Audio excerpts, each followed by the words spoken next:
जितवाहन बाबा की जय। प्रिय भक्तगणों, हमारे श्याम सपोर्ट चैनल पर आप सभी लोग का चरण स्पर्श करता हूं तथा छोटे बच्चों को शुभ आशीर्वाद देता हूं और बराबर वाले को दिल से नमस्कार करता हूं। प्रिय भक्तगणों, आज मैं आप लोग का भी एक बालक का दर्द भरी कथा सुनाने जा रहा हूं, जो कि एक बालक का दर्द भरी जितिया व्रत का कथा सुनाने जा रहा हूं। इस कथा को पूरे अंत तक सुनिएगा, अधूरा मत सुनिएगा, क्योंकि अधूरा सुनने से जितवाहन बाबा का अपमान होता है और पूरा सुनने से ज्ञान होता है। तो प्रिय भक्तगणों, आप लोग से निवेदन है कि इस कथा को पूरे अंत तक सुनिए, इस बालक का दर्द भरी कथा। चलिए, ज्यादा समय नहीं लेता हूं। एक समय की बात है, किसी एक गांव में एक ब्राह्मण और ब्राह्मणी रहती थी। ब्राह्मण और ब्राह्मणी का उम्र करीब करीब 25 वर्ष से ऊपर होने वाला था, 30 वर्ष होने वाला था। ब्राह्मण का एक भी संतान नहीं था। अपने संतान के लिए बहुत जगहों पर वह जाती थी, मन्नत मांगती थी कि हे भगवान, हमारा एक भी संतान नहीं है, हमें संतान दे दिए। एक दिन की बात है कि ब्राह्मण ने कहे कि हे पत्नी, चलिए बैजनाथ धाम में चलिए। सगरो तुम मैंने मंदिर और मस्जिद में सगरो गए हैं, लेकिन आज बैज धाम चलिए। बैज धाम चल करके बाबा भोलेनाथ से मन्नत मांगेंगे कि हमारा एक बालक दे दीजिए। तब ब्राह्मण और ब्राह्मणी दोनों मिलकर बैजनाथ धाम जाने के लिए तैयार हो गया और दोनों मिलकर जाने लगे। जेते जेते जेते रास्ते में देखा कि एक नदी है, नदी के अरार पर बहुत सा औरत को भीड़ लगा हुआ है, बहुत सा स्नान कर रहे हैं। तब कहा कि स्वामीनाथ, ये आज का दिन, आज ही आश्विन माह सप्तमी है, सप्तमी का दिन क्या चीज के लिए सब स्नान कर रही है? स्वामीनाथ, हमें समझ में नहीं आ रहा क्या चीज के स्नान कर रही है, चल के उसके पता लगाते हैं। तब वह ब्राह्मणी ने कहता है अपना पति से कि स्वामीनाथ, चलिए मैं उस माता और बहनों से पूछते हैं क्या किस चीज के लिए स्नान कर रहे हैं। तब यह ब्राह्मणी जाती है, जो स्नान कर रही थी वहां पर जाती है और कहते हैं अपना पति से कि थोड़ा रुकिए, हम जरा पूछ के आते हैं क्या चीज की भीड़ है। तब ब्राह्मणी जाती है नदी के किनारे और जहां औरतों का झुंड था, स्नान कर रहे थे, वहां पर जाती है और कहती है कि हे बहन, हे दीदी, चाची, आप लोग इतना स्नान नदी पर किस लिए कर रहे हैं? आज बहुत सा देख रहे हैं, पूरे गांव के लोग आए हुए हैं, क्या चीज का भीड़ है दीदी, क्या चीज का भीड़ है चाची? और देखती है कि सभी महिला स्नान कर करके सब पूजा पाठ कर रही है। तब पूछती है कि बहन, हमें बताइए क्या चीज का भीड़ है, क्या चीज का पूजा पाठ कर रहे हैं? तब वह महिला सब बोलती है कि बहन, आज का दिन, आज सप्तमी का दिन है, जितवाहन बाबा का पूजा होता है, स्नान ध्यान आज होता है, स्नान करने का दिन है। कल जो कि उपवास रहा जाता है और परसों है जो पारण होता है। तो कि किस लिए होता है बहन? तो कि बहन, ये पर्व है, बहुत कठिन पर्व है। यह पर्व जिनका संतान है वह अपने पुत्र को लंबी उम्र के लिए यह व्रत किया जाता है, और जिनका संतान न भी है वो अपना बाल बच्चे के लिए व्रत रखते हैं, व्रत करते हैं। तब ब्राह्मणी कहती है कि चाची, बहन, हमें बता दीजिए इसका नियम कैसे कैसे करना पड़ता है। तब कहता है कि बहन, जो आज सप्तमी का दिन है, सप्तमी का दिन नहा वहा करके और उसके बाद आपको मड़वा का आटा का रोटी बना करके और बढ़िया से भोजन बना करके खाना है। और उसके बाद में कल उपवास रहना है, बिना अन्न जल का। नहीं अन्न खाना है, नहीं पानी पीना है, बिना अन्न जल का, जो कि उपवास रहना है पूरे दिन भर। और परसों होकर के नवमी का दिन पारण होगा। पारण के दिन भगवान से जो भी मन्नत मांगना है, भगवान से मन्नत मांग करके पूजा पाठ कर करके उसके बाद में भगवान पर चढ़ा करके भोग को लगाना है। भगवान जितवाहन बाबा पर चढ़ा करके भोग को लगाना है।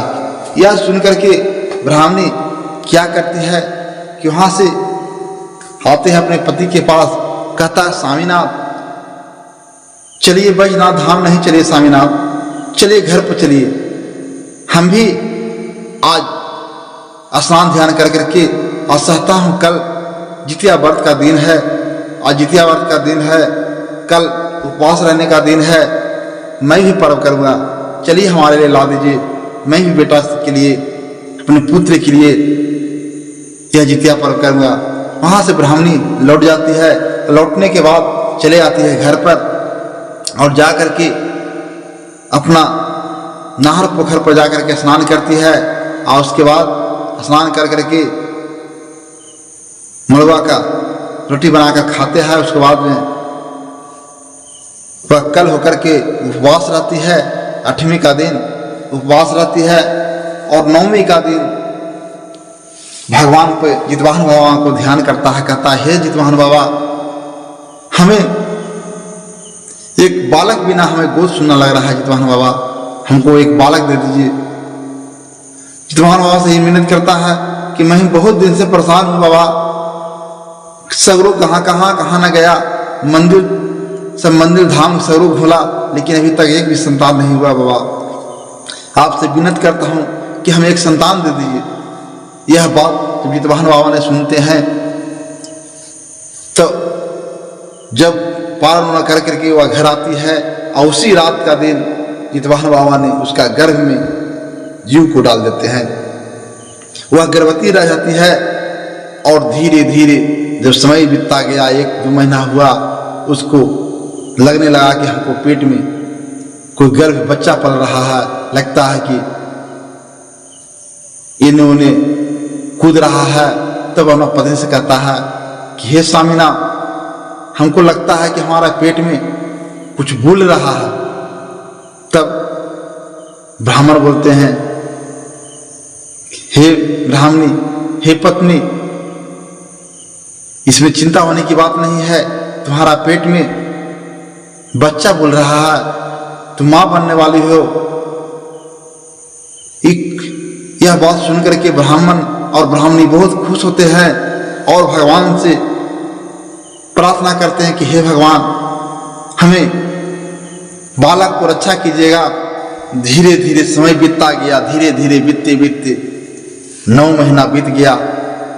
9 महीने के बाद 9 महीना 9 दिन होता है। उसके बाद एक सुंदर बालक को जन्म देती है ब्राह्मणी। बालक को जन्म देता है, उसको बहुत प्यार दुलार करता है, प्यार दोनों ब्राह्मण ब्राह्मणी बहुत प्यार करता है, बहुत गोद में लगा, एक पल भी कहीं छोड़कर नहीं जाता है।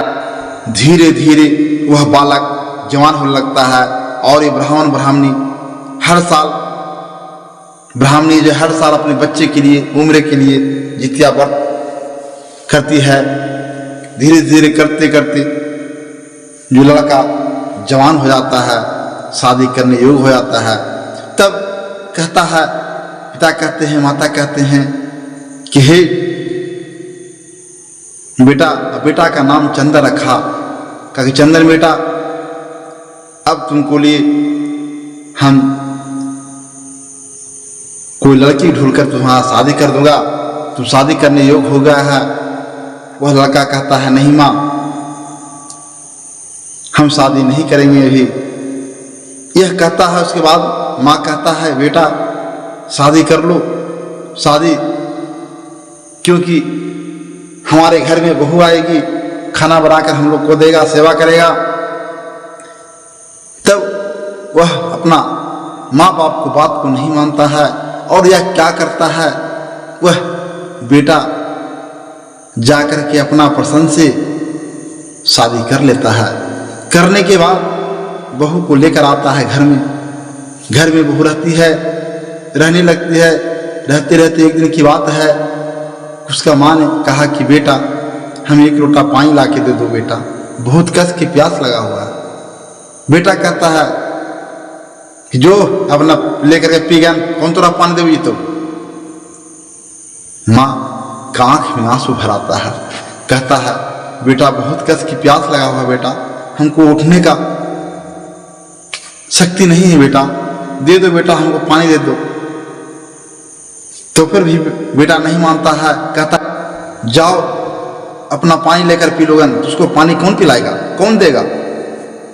यह सुनकर माँ की आंख में आंसू भर जाता है और माँ किसी प्रकार से उठ करके जा करके घिसते पीसते एक गिलास पानी पी लेता है। जब धीरे धीरे इसी प्रकार से बीतता गया, बीतते गया, बीतते बीतते और वृद्धा के शरीर उसको आ गया माँ का। माँ को कुछ जैसे शरीर वृद्धा को होता है, उसको कुछ खाना चटपटी खाने का मन करता है। कहता है बेटा अपना बहू से बनवा कर हमको ये सामान दे दीजिए बेटा, हमको ये खाने का पूरा मन कर रहा है। जोगे बुढ़िया तोरा कौन देता। बेटा कहता है जाओ तुमको नहीं देगा। और उसका पत्नी जब कहती थी कि स्वामी जी हमें ये सामान ला के दीजिए, दौड़कर अपने पत्नी को ला के देता था। और माँ बेचारी वजह पर रहती थी, माँ देखती रहती थी, लेकिन माँ को कुछ देती नहीं थी। अपना पत्नी को ला करके जो चीज मांगती थी खाने के लिए, पहनने के लिए, वो डब सना ला करके दे जाता था। माँ को कलेजा फटते नजर लगता है कि देखो तो अपना बेटा के लिए हमने कितना मन्नत मांगा, कहाँ कहाँ गया, छठ व्रत भी किया, जितवाहन बाबा के गुहार करके हमें जितवाहन बाबा ने एक बालक दिए, हमने बालक से एक लोटा जल भी मांगे, वह नहीं दिया।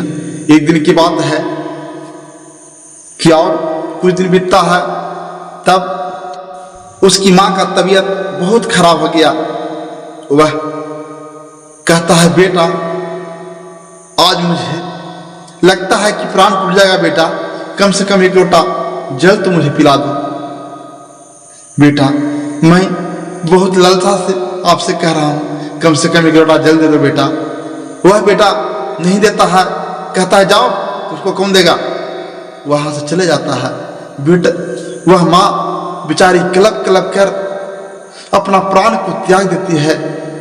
जब प्राण त्याग देती है तब उसका बेटा का एक भी आंख से आंसू नहीं गिरता है। गांव के लोग उस बेचारी को देख करके सब रो रही है, लेकिन उस कठोर बेटा को क्या जाने एक भी आंख से आंसू नहीं गिरा। गांव के लोग मिलकर के कहा कि चलो माँ को ले चलो, इसको क्रियाक्रम करो, दाह संस्कार कर दो। बहुत कहने पर वह बेटा गया, क्रियाक्रम करके आया, लेकिन उसका आंख से एक भी आंसू नहीं बहा। चंदन जब क्रियाक्रम करके आता है, घर पर आता है, अपनी पत्नी से कहता है ठीक हुआ बुढ़िया मर गया जे, हमें परेशान करते रहता है। कभी कहता था कि एक लोटा पानी ला के दो, कभी कहता था ये चीज खाने का मन कर रहा, ये चीज ला के दो, कभी कहता था वो चीज खाने का मारा, वो चीज अपना पत्नी से बनवा के दे दो। यह पत्नी उसका पत्नी थी, बहुत गौर से सुन रही थी। सुनते सुनते चंदन को पत्नी को रहा नहीं गया, उसको बर्दाश्त से फालतू हो गया। तब अपना पति से कहता है कि जो अपना माँ बाप ने 9 महीना अपना बेटा को गर्भ में पाला, 9 महीना के बाद जन्म देता है, उसका नहीं हो सका तो हमारा तो क्या होगा। जो माँ ने अपना बेटा से एक लोटा पानी मांगा, अपना माँ को एक लोटा पानी नहीं दे सका, वो हमारा क्या दे सकता है। जो बेटा ने अपनी माँ को कुछ खाने के लिए तरस रहा था, उसको ला कर नहीं दिया, वो हमारा क्या हो सकता है। जो बेटा ने अपनी माँ के मरने पर एक बूंद आंसू नहीं बहा सका, वो हमारा क्या हो सकता है। जो बेटा ने, जो माँ ने एक गिलास पानी के लिए अपना प्राण त्याग दिया, तो पर उसका बेटा एक गिलास पानी नहीं दे सका, वो हमारा क्या हो सकता है। जाओ, तुम अपना माँ को नहीं हो सकता है, तो हमको क्या हो सकता है। जाओ, आज के बाद तुम्हारे यहाँ नहीं रहूंगा। और वह पत्नी यह कह करके उस घर से चल जाती है अपना मायके के यहाँ। चंदन के पत्नी जब चल जाती है मायके के यहाँ, चंदन अकेला घर पर रहना शुरू करता है। रहते रहते कुछ दिन होता है, उसको पूरे शरीर में घाव पूरा भर जाता है, शरीर से पीप गिरना शुरू होता है। सब गांव के लोग उसको गाली दे रहे, कहने लगा कि अपना माँ को एक गिलास पानी नहीं देता, उसी का कर्तव्य है। जो इसको माँ ने छठ पर्व कितना इसको लिए, कितना मन्नत मांगा, कितना पूजा किया, कितना धाम भूला, जो ये अपना माँ को नहीं हो सका, उसको गाली देते कहने लगा इसी का किसका कर्तव्य है कि इसको शरीर में पूरा जख्म से भरा हुआ है। यह जख्म के मारे चंदन ने पूरा कराना शुरू हो गया। फिर गांव के लोग उसको आया और उस पूरा गाली दिया और कहा कि इसको गांव से भगाओ, नहीं तो यह जख्म पूरे गांव में फैल जाएगा। तब क्या करता है, उस चंदन से क्या करता है, गांव के लोग पैसा वैसा छीन लेता है और उसको गांव से निकाल जाता है कि इस गांव से निकल जाओ। चंदन उस गांव से निकल जाता है, कहता है, और गांव के लोग कहता है कि तू माँ को जैसा किया है, तुम्हारा उसका फल भोग रहा है। और यह चंदन इस बात को सुन करके वहां से निकल देता है और चले जाता है जंगल में। जंगल में माँ को याद करके रोना शुरू करता है। जब गांव के लोग उसको निकाल देता है, तब उसको माँ को याद आता है, कहता है माँ मुझसे बहुत बड़ा पाप हुआ है माँ, मैं आपको एक गिलास पानी के चलते आपका प्राण टूट गया माँ, लेकिन मैं आपका एक गिलास पानी नहीं दे सका, मुझे माफ कर देना माँ, मुझे माफ कर देना। यह कहती है, बहुत भुकार पार के रोना शुरू करती है। तब यह बात जाता है जितवाहन बाबा के पास। जितवाहन बाबा सुनते हैं, कहते हैं देखो तुम्हारा बेटा को हाल देखो इसका। ब्राह्मणी से कहते हैं देखो वह किस प्रकार से तुम्हारा एक लोटा जल के लिए, एक गिलास पानी के लिए तुम्हारा मार दिया है। आज देखो वह जंगल में तड़प रहा है, माँ को याद कर रहा है। जब इतना बात जब उसका माँ सुनती है, उसका माँ रोने लगता है, बेटा तुम्हें क्या तकलीफ हो गया है बेटा। और कहता है कि हे जितवाहन बाबा, कम से कम एक दिन के लिए हमको बेटा से मिलने के लिए जीवित कर दीजिए बाबा। मैं अपना बेटा को से मिलना चाहता हूँ, अपना बेटा को दुख को दूर करना चाहता हूँ। तब जितवाहन बाबा कहते हैं कि तुमको इतना तकलीफ दिया तो फिर भी तुम बेटा से मिलना चाहते हो। तो कि हाँ बाबा, मैं अपना बेटा से मिल करके उसका सारा दुख को दूर कर दूंगा। तब वहां से जितवाहन बाबा ने उस ब्राह्मणी को एक दिन के लिए जीवित करते हैं। कहते हैं कि जाओ अपना बेटा से जाके मिलो, तुम्हारा बेटा तड़प रहा है, जंगल में करा रहा है। तब यह ब्राह्मणी जाती है और जैसे ही उस लड़का को, उस बालक को माँ पर नजर पड़ता है और भुकार पड़ के रोता है, कहता है माँ मुझे माफ कर दो माँ, मैंने बहुत बड़ा पाप किया, मैंने बिना आपसे कहे हुए अपने एक तो अपने जाकर शादी कर लिया, दूसरी बात तुझको एक गिलास पानी के चलता साया, मुझे माफ कर दो माँ। और वह पत्नी भी हमको छोड़ के चला गया। यह जब बात को सुनता है तब माँ को कलेजाओ फटना शुरू होता है, उसे गले सीने से लगा लेता है। जैसे सीना से लगाता है, उसका जितना भी शरीर का जो जख्म था वह कंचन हो जाता है, निमन हो जाता है। जितवाहन बाबा कृपा उनको तुरंत जख्म को कंचन करते हैं और वह अपना बेटा को लेकर के अपना घर आती है। जब घर पर गांव पर आती है तो पूरे गांव के लोग देखते हैं कि अरे ये मरा हुआ, इसका माँ तो मरा हुआ था, ये जीवित कैसे हो गया। ये जितवाहन बाबा कृपा है। और उसी दिन जितिया व्रत का दिन था, जितिया व्रत का पूजा था, उसी दिन आया का है। जितवाहन बाबा का कृपा है। देखिए आज जितिया का पर्व है, आज इसका माँ जीवित होकर चलाया। उसके बाद वह चंदन का माँ बोलती है कि बेटा मैं सिर्फ एक दिन के लिए जीवित हुआ हूँ, आपसे भेंट करने के लिए मैं अब जा रहा हूँ जितवाहन बाबा के पास। उनसे कह के आया कि सिर्फ एक दिन के लिए हमको जिंदा कर दीजिए, अपना बेटा से मिलूंगा। अब तुम्हारा शरीर कंचन हो गया है बेटा, तुम रहो, लेकिन अपना पिता पर भी ख्याल रखिएगा, अपना पिता को कोई कष्ट नहीं दीजिएगा। मैं तो जा रहा हूँ, मैं तो मर गया हूँ, लेकिन अपना पिता को ख्याल रखना। यह कह करके और कहती है कि जाओ बेटा जाओ, बहू को लाओगे, बहू तुम्हारे चले आएगा। इतना बात सुनता है तब वह लड़का चले जाता है ससुराल जाकर के अपनी पत्नी को कहती है, सारा हाल सुनाती है पत्नी कि माँ आए थे, माँ के कृपा से, जितवाहन बाबा की कृपा से हमको सारा शरीर कंचन हो गया, चलिए घर पर चलिए, मुझे माफ कर दीजिए जो भी गलती भाजे। तब पत्नी वहां से आती है। आने के बाद पत्नी का भी कहता है कि जितवाहन बाबा की पूजा कीजिए, जितवाहन बाबा की कृपा से मेरा यह शरीर कंचन हुआ है। तब पत्नी भी इसका जितवाहन बाबा का पूजा करने लगा और कुछ दिनों के बाद इसका एक सुंदर सा संतान पैदा लेता है।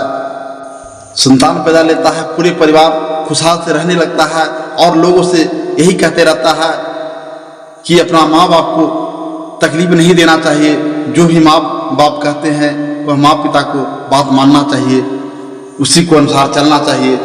माँ पिता हैं यही मेन भगवान हैं, असली भगवान माता पिता हैं। जो माता पिता की आज्ञा के अनुसार चलता है, माता पिता को बात मानता है, उसको जिंदगी में कभी तकलीफ नहीं होता है, सभी दिन सुख मिलता है। इसीलिए माता पिता को आज्ञा को पालन करना चाहिए, माता पिता को बात रखना चाहिए। मैं जितवाहन बाबा से यही प्रार्थना करता हूँ कि हे भगवान, किसी को ऐसा संतान नहीं दीजिएगा जो माता पिता को दुख देता है और कष्ट करता है। हे जितवाहन बाबा, मैं आपसे यही प्रार्थना करता हूँ कि आप किसी को बेटा दीजिए तो ऐसा बेटा दीजिए कि जो माँ बाप का सेवा कर सके, माँ बाप को आज्ञा को पालन कर सके, वैसा बेटा दीजिए जितवाहन बाबा। ऐसा बेटा कभी नहीं दीजिएगा कि माँ बाप को सेवा ना करे। इससे बोले जितवाहन बाबा की जय। अगर आप लोग को कहानी अच्छा लगे तो हमारे चैनल को सब्सक्राइब कर दीजिए और लोगों के पास शेयर भी कर दीजिएगा।